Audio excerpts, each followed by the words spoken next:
சென்னையில் எப்படி ஒரு பஸ்ஸா?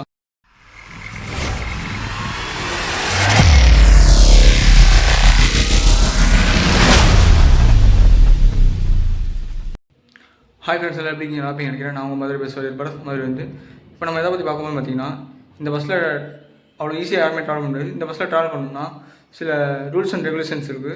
மெயினாக பார்த்தீங்கன்னா இந்த பஸ்ஸில் கண்டக்டர் இருக்க மாட்டேன். அது எந்த பஸ்ஸுன்னு தெரிஞ்சுக்கணும்னா இந்த வீடியோ ஸ்கிப் பண்ணாமல் ஃபுல்லாக பாருங்கள். வாங்க வீடியோக்குள்ளே போகலாம். சென்னையில் எப்படி ஒரு பஸ்ஸா?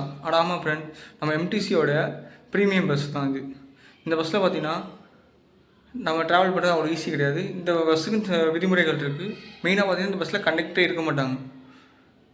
ஒன்லி டிரைவர் மட்டும் தான் இருப்பாங்க. இந்த பஸ்ஸில் வந்து டிக்கெட் வந்து அவ்வளோ ஈஸியாக வந்து நம்ம எல்லா பஸ்லேயும் வாங்க முடியாது. ஒன்லி ஆன்லைனில் மட்டும் தான் இந்த டிக்கெட் எடுக்க முடியும்.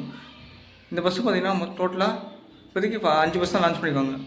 ஒன்று பார்த்திங்கன்னா P91 கிளாம்பாக்கம் பஸ் ஸ்டாண்ட்லேருந்து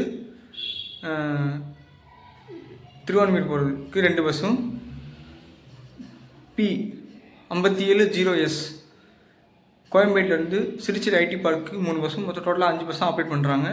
இந்த பஸ்ஸோட டிக்கெட் ஃபேர் பார்த்திங்கன்னா ஸ்டார்டிங் 50 ரூபாலேருந்து 150 ரூபாய் சார்ஜ் பண்ணுறாங்க. இந்த பஸ்ஸு வந்து ஒன்லி பார்த்திங்கன்னா ரிசர்வேஷன் மட்டும்தான்.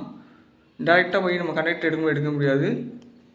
இந்த பஸ்ஸோட டிக்கெட் புக் பண்ணோம்னா நம்ம சென்னை ஒன் ஆப்பில் போனீங்கன்னா ரிசர்வ் டிக்கெட்ஸ் இருக்கும். அதில் வந்து எந்த டேட்டு என்றைக்கு போகிறத புக் பண்ணிக்கணும். மெயினாக பார்த்திங்கன்னா நீங்கள் எந்த பஸ் புக் பண்ணுறீங்களோ அந்த பஸ்ஸில் மட்டும் தான் போக முடியும். வேறு எந்த பஸ்லையும் போக முடியாது.